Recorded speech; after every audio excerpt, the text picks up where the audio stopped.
Sync licensing is the pairing or synchronization of music, hopefully your music, with film, TV, commercials, video games, even YouTube wedding videos, really any moving images that uses music. There's a lot of money to be made in sync licensing, but there's also 4 things that I think a lot of artists get wrong about it. I'll give you the bad news first. A high-profile sync placement is probably not going to make you famous. You can pay a lot of money, and obviously you can put that towards promotion and tour support or making your next record or whatever you want to do with the money. But in and of itself, the placement is probably not going to bring in a ton of fans. We used to live in a time, maybe 10, 15 years ago, where you'd have a song on, say, like the climactic scene of Grey's Anatomy. And you wake up the next day and suddenly you have, tens of thousands of new iTunes downloads and all these people on your email list. The reality though today is that there's so many networks, there's so many subscription streaming platforms, and there's so many productions, and most of them are using indie music. So the impact of any one particular placement is pretty diluted. Again, that's not to say that there isn't going to be a huge impact for you financially and that can't lead to other things, but you basically should view it as any other kind of success you have in music. It's a stepping stone, it's a building block, other good things can come from it, but in and of itself, it's not going to make your life totally easy overnight. Another thing a lot of artists get wrong, and I promise this will be good news, they think that the thing that's most licensable and most attractive about their catalog is their newest release. And I get that, we're always most excited about what's new. But really, your entire catalog of music, everything you've ever recorded, is fair game and has equal potential to be licensed. Because music supervisors who choose music for these productions, you don't really know what their needs are going to be. They might need something that sounds like it's Johnny Cash from the 60s.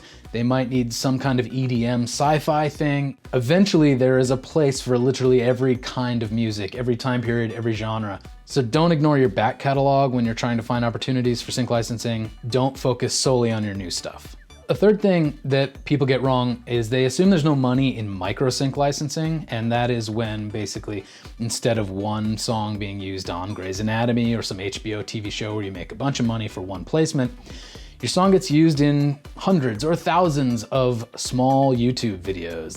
You might have a love song that fits perfectly on wedding videos. So suddenly that love song is used in tens of thousands of videos on YouTube, and each one of those through content ID is generating a small amount of money that really adds up just through the sheer volume of usages. The last thing I think a lot of indie artists get wrong about sync licensing is they think in order to have success with sync, they need to work with a boutique licensing agency because, the smaller the agency, the smaller the roster of clients on it, it means that those people will have more energy to put into any one particular artist's catalog. But more and more these days, music supervisors, who I mentioned earlier, they're the folks who choose music for productions, they're coming to CD Baby to find music because it's one place with 700 genres of music from, 500,000 artists from around the world. They find exactly what they need in one place, and all the rights are cleared because we have asked you in advance, do you have the right to license this sound recording?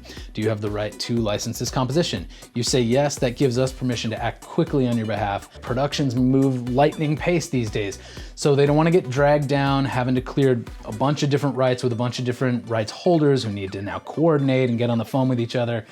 This avoids all that. There used to be sort of a stigma against pre-cleared catalogs, and again, it's because they thought, well, it's a monstrous catalog. No particular song, no particular artist could really get that much attention.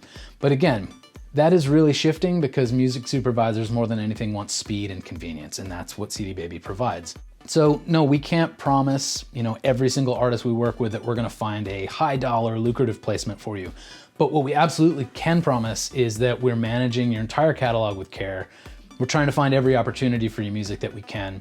And if a supervisor comes to us with a specific need that your music matches, we know we'll find it because we also have more than 20 years of history of collecting really robust metadata on all this music. That's genres, subgenres, lyrics, anything you put in your album notes and your style description, location, all that kind of stuff we have been collecting for 2 decades. So again, our licensing team that is both proactively looking for opportunities for your music and then sort of sourcing the requests of these supervisors can find exactly what the supervisors need. Best of all, there's no charge for this. It's included with distribution, so there's really no reason not to check that little box and opt in for CD Baby's sync licensing service, which is non-exclusive. So if you still want to work with a boutique agency, you can still be looking for those relationships.